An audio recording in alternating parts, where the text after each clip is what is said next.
Hello friends, नमस्कारम। स्वागत है आपका अपने यूट्यूब चैनल सिविल इंजीनियर उम्मीद में। एंड दोस्तों, अपन जो technical subject irrigation engineering for civil engineering के लिए जो अपन लेक्चर्स की सीरीज़ लेके आ रहे थे, उसमें आज लेक्चर नंबर 7 है, जिसमें अपन कैनाल इरिगेशन के बारे में बात करेंगे। तो दोस्तों, इस कैनाल इरिगेशन के आज इस लेक्चर में अपन फॉलोइंग टॉपिक्स है, फॉलोइंग इनको कवर करेंगे। तो इसमें हम दोस्तों GCA gross command area, CCA cultural command area and intensity of irrigation, net and gross sown area, time factor, nominal duty and classification of the canals के बारे में अपन डिस्कस करेंगे। तो दोस्तों, अपन इसमें कैनाल इरिगेशन का जो सिस्टम है, कैनाल इरिगेशन जो अपन सिंचाई के लिए जो कैनाल को यूज़ करते हैं, उसमें कौन कौन सी टर्मिनोलॉजी है, फर्स्ट ऑफ ऑल तो उनके बारे में अपन डिस्कस करेंगे। And after that classification of the canals, किस किस टाइप की कैनाल है उनके बारे में अपन डिस्कस करेंगे।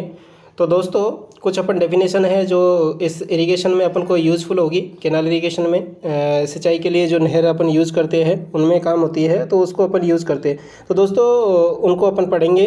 तो दोस्तों, कैनाल इरिगेशन है, कैनाल इरिगेशन यूज़ क्यों है? क्योंकि ये आर्टिफिशियली अपन को क्या है, सिंचाई के लिए उपयोगी होता है। जैसे कि अपन को खेतों में इरिगेशन करना होता है, क्रॉप्स में वाटर सप्लाई करना होता है। एंड तो अपन को क्या कर रिक्वायरमेंट होता है, एक चैनल का रिक्वायरमेंट होता है, जिसके लिए अपन एक आर्टिफिशियली चैनल बनाते हैं, कैनाल का फॉर्मेशन करते हैं, जिसके थ्रू अपन वाटर सप्लाई करते हैं एंड जिसका अपन इरिगेशन पर्पज़ के लिए यूज़ करते हैं, सिंचाई के लिए यूज़ करते हैं। तो इसमें दोस्तों कौन कौन सी टर्मिनोलॉजी है, कौन कौन सी डेफिनेशन है, उनके बारे में अपन थोड़ा डिस्कस करते हैं। तो आइए स्टार्ट करते हैं कैनाल इरिगेशन सिस्टम। एंड दोस्तों, कैनाल इरिगेशन सिस्टम के अंदर जो इम्पोर्टेंट डेफिनेशंस है उनके बारे में अपन डिस्कस करते हैं। तो इसमें जो इम्पोर्टेंट डेफिनेशन है, पहली दोस्तों gross command area. Gross command area में क्या होता है दोस्तों? Gross command area within the boundary of A project, it is the total area which irrigate without any water limitations. मतलब कि अपन को ये कोई भी मेरी कैनाल है, उसके अंदर जो भी मेरा पूरा एरिया कवर हो रहा है, जो या तो कल्चरेबल है या नॉन कल्टिवेबल है, या कल्टिवेबल है या नॉन कल्टिवेबल है, उन दोनों एरिया को कवर करते हुए जो एरिया एक कैनाल के लिए फिक्स किया जाता है, यानी कि with in the boundary of A project, it is the total area which irrigate without any water limitation. मतलब उस जगह वाटर की कोई लिमिटेशन नहीं है और उस एरिया को अपन ने कवर किया है, तो वो क्या कहलाएगा? GCA, यानी कि ग्रॉस कमांड एरिया।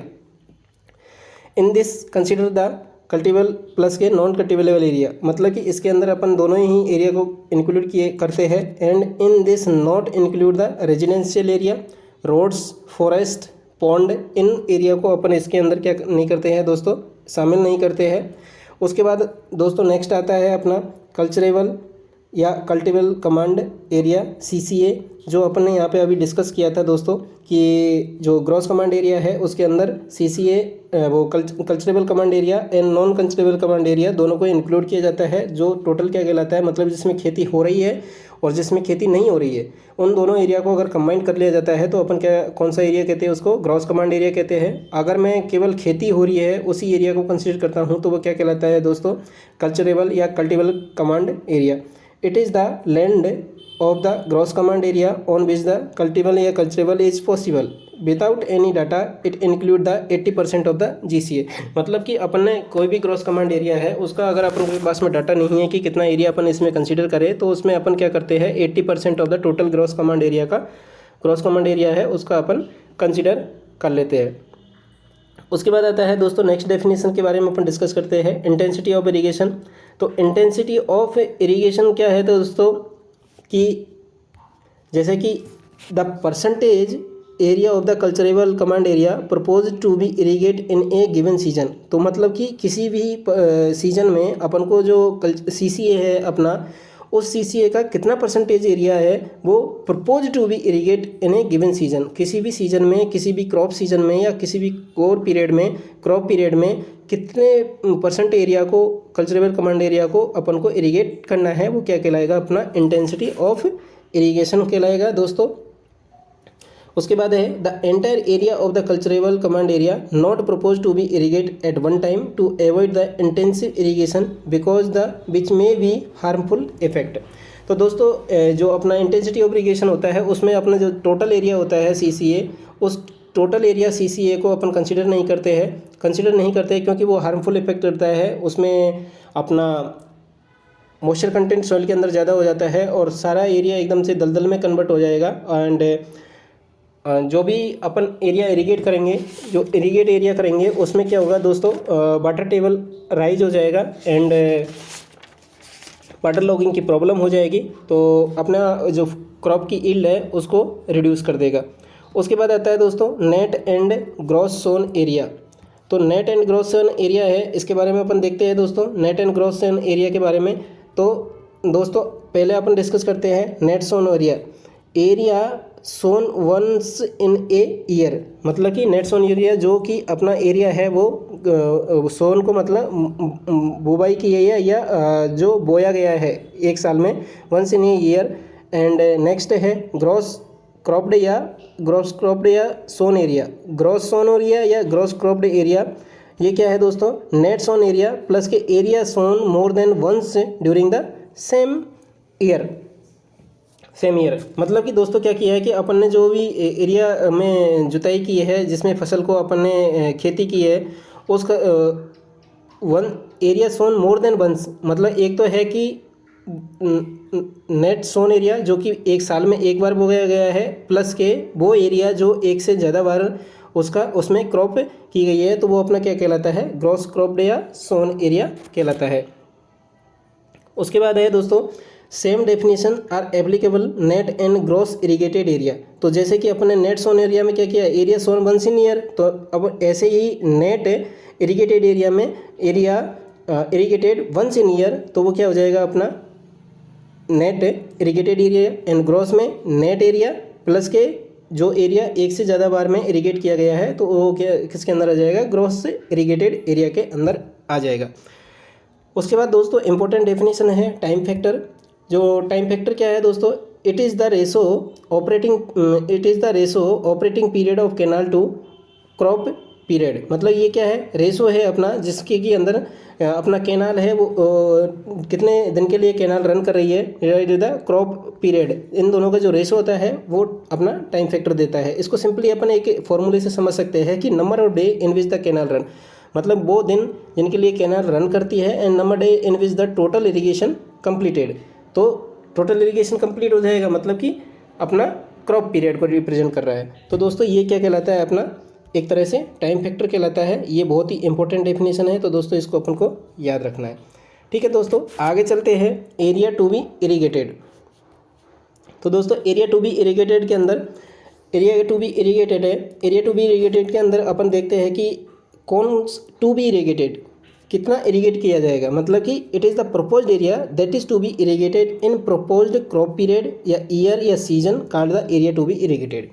मतलब कि अपना जो भी सीजन आ रहा है, जो भी क्रॉप पीरियड का सीजन आ रहा है या कोर पीरियड आ रहा है, जो भी अपना फसल का सीजन आ रहा है, उसमें कितने एरिया को अपन इरिगेट करेंगे, कितने एरिया के लिए अपन वाटर सप्लाई करेंगे कैनाल के थ्रू, तो वो कहलाता है area to be irrigated. Area to be irrigated is computed as follow as, इस फॉर्मूले से अपन एरिया टू बी इरिगेटेड कितने एरिया को इरिगेट करना है वो कैसे कैलकुलेट कर सकते हैं दोस्तों। Culturable command area multiply by the intensity of irrigation को अपन मल्टीप्लाई करेंगे तो अपन को क्या मिल जाएगा, एरिया टू बी इरिगेटेड, कितना एरिया अपन को इरिगेट करना है आने वाले सीजन में।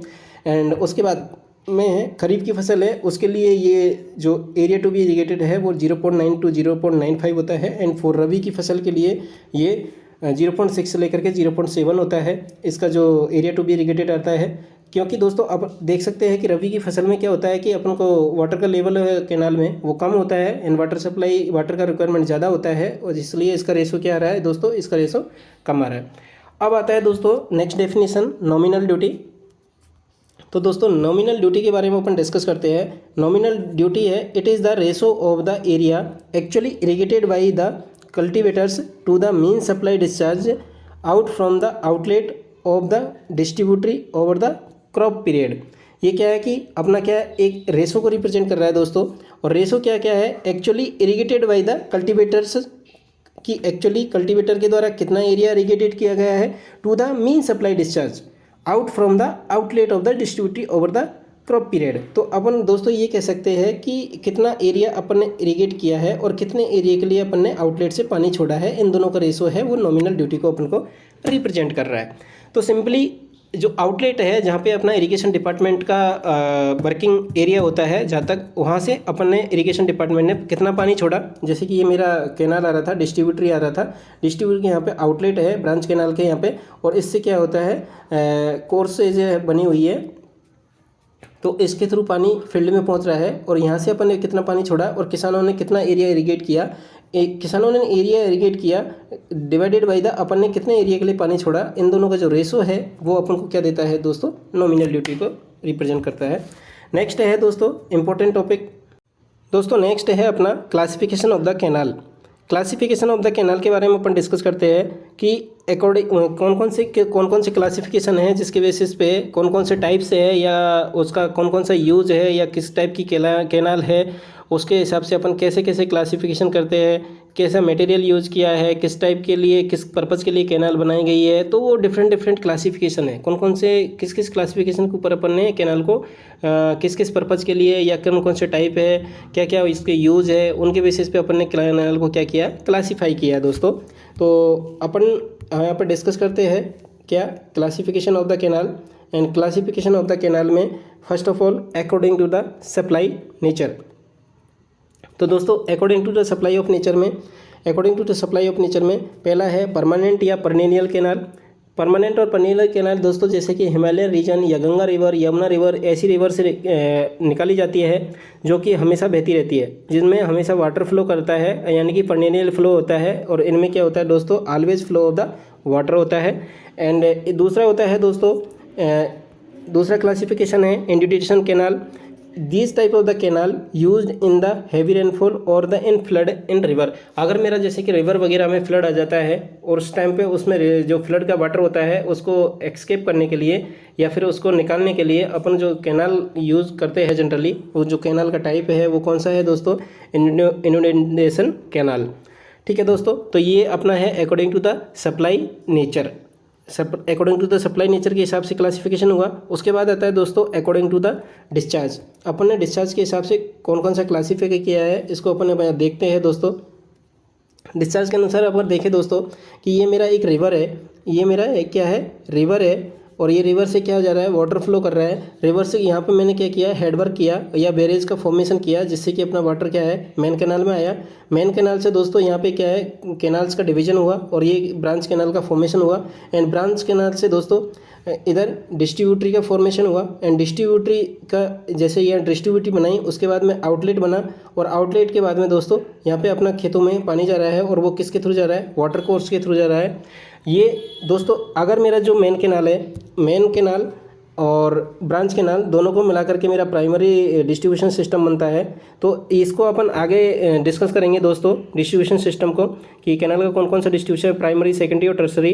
तो ये अपन को देखने को मिलता है कि अकॉर्डिंग टू डिस्चार्ज होता है, जैसे कि मेन कैनाल है इसमें सबसे ज़्यादा डिस्चार्ज होता है, उसके बाद में डिस्चार्ज है वो बढ़ जाता है ब्रांच कैनाल में, ब्रांच कैनाल से डिस्ट्रीब्यूटरी में बढ़ जाता है। तो दोस्तों ऐसे करके डिस्चार्ज क्या होता है, कम होता जाता है, और फाइनली अपना खेतों में जो फील्ड होता है उसमें वाटर कोर्स के थ्रू वाटर इरिगेशन वाटर होता है वो सप्लाई हो जाता है।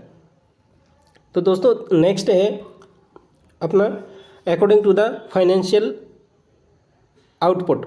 तो दोस्तों according to the financial output में अपन क्या देखेंगे कि अपन का जो कैनाल है वो किस पर्पज़ के लिए बनाई गई थी, और उसमें अपना रिवेन्यू जनरेट हो रहा है, अपना इरिगेशन डिपार्टमेंट या गवर्नमेंट को रिवेन्यू जनरेट हो रहा है या फाइनेंशियली रूप से कितना आउटपुट दे रही है, तो उसके उस टाइप की कैनाल को इसके अंदर अपन रखा गया है। तो उसमें दूसरा पहला आता है दोस्तों productive canal, and second one आता है प्रोटेक्टिव कैनाल।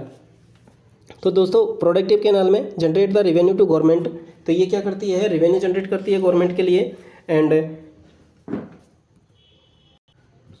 रेवेन्यू जनरेट करती है। दूसरा है प्रोटेक्टिव कैनाल और द रिलीफ कैनाल। तो इस टाइप की कैनाल होती है ड्यूरिंग द ड्रॉट और the survive the human being. जैसे कि रिलीफ कैनाल है, प्रोटेक्टिव कैनाल है, तो ये अपने ये है ह्यूमन बीइंग को प्रोटेक्ट करने के लिए, या फिर कहीं पे भी जैसे अकाल वगैरह पड़ जाता है, सूखा वगैरह पड़ जाता है, तो उस टाइम पे क्या होता है, इस टाइप की कैनाल से वाटर सप्लाई किया जाता है, जिससे कि वहाँ के लोगों को सर्वाइव किया जाए और यहाँ से पलायन नहीं करे वो लोग, वहीं पर ही अपना जीवन यापन करें। तो इस टाइप की जो कैनाल है वो प्रोटेक्टिव कैनाल के अंदर रखा जाता है। और प्रोटेक्टिव कैनाल जिससे कि अपन को रेवेन्यू जनरेट हो रहा है, यहाँ पे वेल सेटल्ड है, ह्यूमन बीइंग आराम से रह रहे हैं और वो अपना इरिगेशन कर रहे हैं, जिससे कि टैक्स के थ्रू अपन रेवेन्यू जनरेट कर रहे हैं और गवर्नमेंट को हेल्प कर रहे हैं।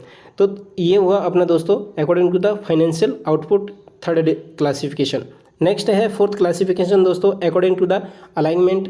तो दोस्तों अकॉर्डिंग टू द अलाइनमेंट में क्या होता है कि वाटर शेड कैनाल या फिर कैनाल ऑन रिज, इसको दो टाइप से डिवाइड किया है, वाटर शेड कैनाल या कैनाल ऑन रिज, दूसरा है कंटूर कैनाल एंड तीसरा है साइड स्लोप कैनाल।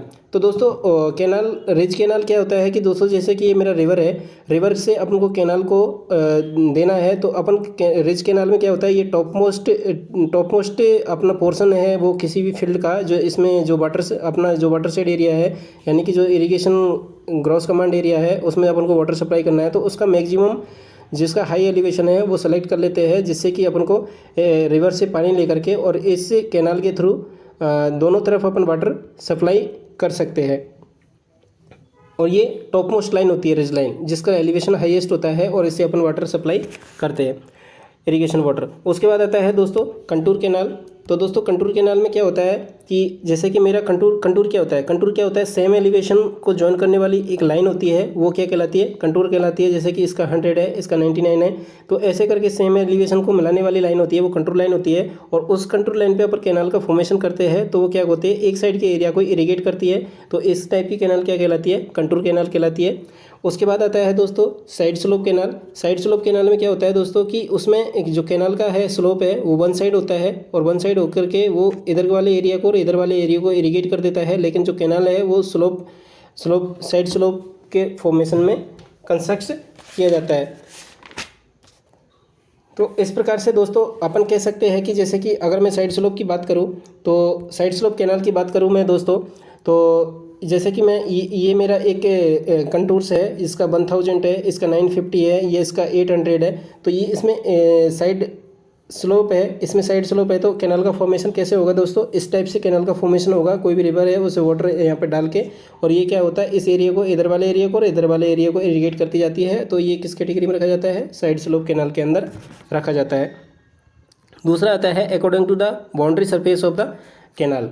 तो दोस्तों according to the boundary surface of the canal के अंदर बात करें अपन कि तो इसमें क्या होता है कि एक तो रिजिड होता है और एक होता है अपना मिट्टी का, कि मिट्टी की कैनाल के मतलब कि जैसे कि बॉटम सरफेस है, वो बॉटम सरफेस एलुवियल कैनाल है। एलुवियल कैनाल के अंदर क्या होता है कि जो भी सॉइल के अपने पार्टिकल है, जो भी नीचे जो बॉटम सरफेस बनता है या जो भी चैनल उसका बनता है फ्लो का, वो किससे बनता है, जो भी transported deposition of the silt है through the agency of the water, जो भी एजेंसी की है उसको ट्रांसपोर्ट करके जो लाई है, जैसे कि वाटर उसका एजेंट है एक तरह से, उसमें क्या होता है, ऐसे डिपोजिशन होता रहता है और एक सिल्ट का फॉर्मेशन होता रहता है बॉटम सरफेस में। और ये क्या उसके अंदर कौन सी होती है, एलुवियल कैनाल के अंदर रखा जाता है। और नॉन एलुवियल रीजन में क्या होता है कि अपने जो से दोस्तों नॉन एलुवियल सॉइल में क्या होता है कि अपनी माउंटेनियस होती है, जैसे कि माउंटेनियस एरिया होता है, उसमें क्या होता है वो धीरे धीरे डिसइंटीग्रेट रहता है और सिल्ट का फॉर्मेशन न होकर के वहाँ पे क्या होता है, जैसे कि सैंड वगैरह होते हैं उनका फॉर्मेशन होता रहता है, तो वो नॉन एलुवियल सॉइल के अंदर रखा जाता है। तीसरा है रिजिड बाउंड्री कैनाल। तो दोस्तों इसको अपन सिंपली समझ सकते हैं कि अगर मेरा कैनाल के बॉटम सरफेस पे अगर सिल्ट वगैरह का डिपोजिशन हो रहा है, जो कि वाटर ट्रांसपोर्टेशन एजेंसी है, तो वो क्या कहलाएगी, किस टाइप की कैनाल कहलाएगी कि एलुवियल कैनाल के अंदर रखा जाता है। और नॉन एलुवियल के अंदर क्या होता है, जो भी सैंड है या माउंटेनियस एलिमेंट्स है वो उसके बॉटम सरफेस पे रहते हैं, तो वो नॉन एलुवियल कैनाल के अंदर रखा जाता है। और रिजिड बाउंड्री कैनाल के अंदर क्या रखा जाता है कि दोस्तों जो भी अपन कैनाल का फॉर्मेशन करता है उसकी जो सरफेस होती है वो कैसी होती है, रिजिड, दोस्तों थोड़ा प्रॉब्लम हुआ, आपको डिस्टर्ब हुआ बीच में। तो दोस्तों जो रिजिड बाउंड्री कैनाल होती है, रिजिड बाउंड्री कैनाल में अपन क्या करते हैं, पूरा पक्का उसका फॉर्मेशन करते हैं, सीमेंट कॉन्क्रीटिंग करते हैं, जिससे कि रिजिड बाउंड्री कैनाल का फॉर्मेशन होता है। उसके बाद आता है दोस्तों नेक्स्ट है अकॉर्डिंग टू द वर्क या फंक्शन के हिसाब से। पहला है फीडर कैनाल या इरीगेशन कैनाल। फीडर कैनाल या इरीगेशन कैनाल होता है, उसका यूज़ अपन दोस्तों सिंचाई पर्पज़ के हिसाब से किया जाता है खेतों में, या अपना जो क्रॉप होता है उसको इरीगेशन पर्पज़ के लिए अपन फीडर कैनाल का यूज़ करते हैं। सेकंड है कैरियर कैनाल, एंड थर्ड है एस्केप कैनाल, फोर्थ है हाइडल कैनाल, एंड फिफ्थ है नेविगेशन कैनाल। तो ये दोस्तों वर्क या फंक्शन के हिसाब से अलग अलग है। कैरियर कैनाल क्या होती है कि ये इरिगेशन पर्पज़ के लिए यूज़ नहीं होती, केवल वाटर का flow one place to another place के लिए की जाती है। ये मेजर कैनाल होती है या फिर मेन कैनाल होती है। उसके बाद में ब्रांच कैनाल क्या होती है, अपना वाटर डिस्ट्रीब्यूशन करती है या वाटर इरिगेशन पर्पज़ के लिए डिस्ट्रीब्यूट करती है, तो ये कैरियर कैनाल के अंदर रखा जाता है।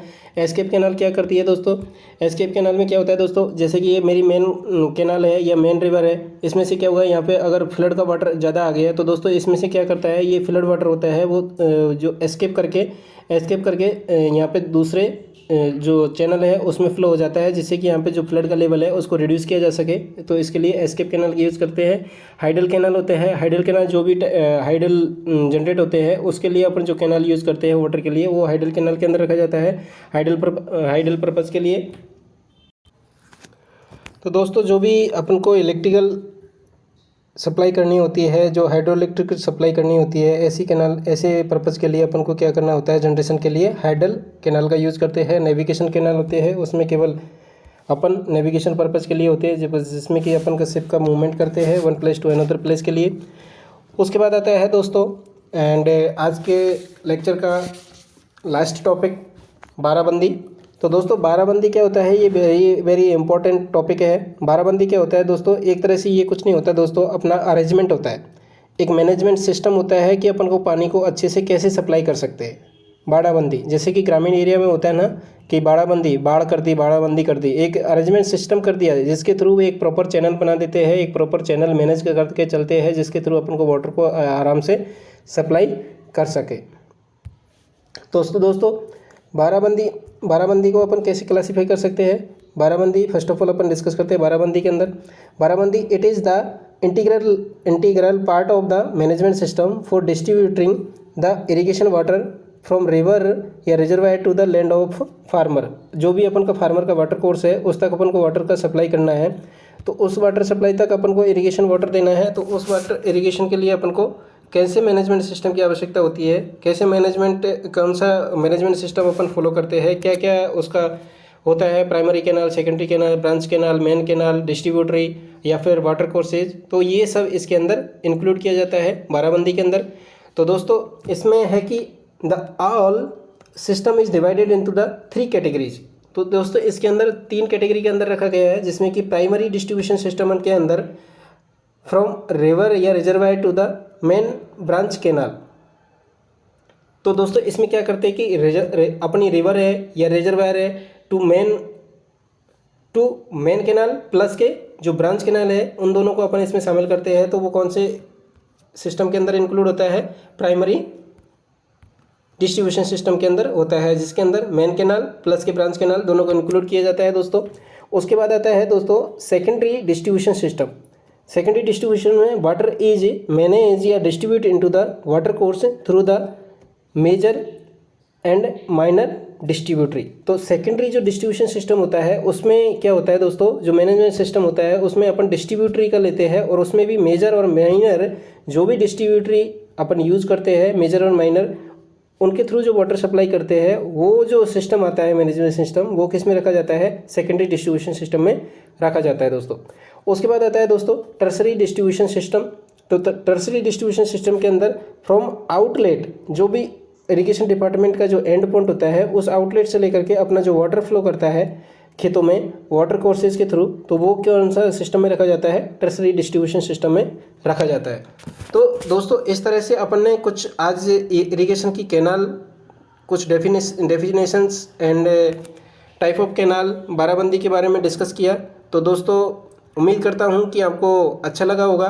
मैंने काफ़ी कोशिश की है अपनी तरफ से कि आपको अच्छे से समझा पाऊँ। तो दोस्तों आगे के वीडियो में भी आपको अच्छे से समझाऊंगा और कैनाल इरिगेशन या फिर जो भी इरिगेशन का जो लेक्चर है उसको आगे कंटिन्यू रखने के लिए आप मेरे वीडियो को लाइक करिए, शेयर करिए एंड नोटिफिकेशन ऑन करिए, जिससे कि आपके पास में अब मेरा वीडियो मिलता रहे और नोटिफिकेशन मिल जाए, जिससे कि आप टाइम टू टाइम देख रहे।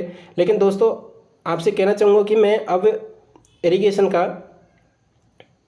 कुछ जो लेक्चर है उनको स्लो करते हुए अपने राजस्थान पोल्यूशन कंट्रोल बोर्ड के लिए जो एनवायरनमेंट का वैकेंसी है आया है JEE एंड JASO के लिए, तो उसके लिए एनवायरनमेंट की क्लास स्टार्ट करने का प्लानिंग है। तो दोस्तों से शेयर करिए कि आप भी राजस्थान पोल्यूशन कंट्रोल की जो वैकेंसी है उसके लिए एनवायरनमेंट पढ़ सके।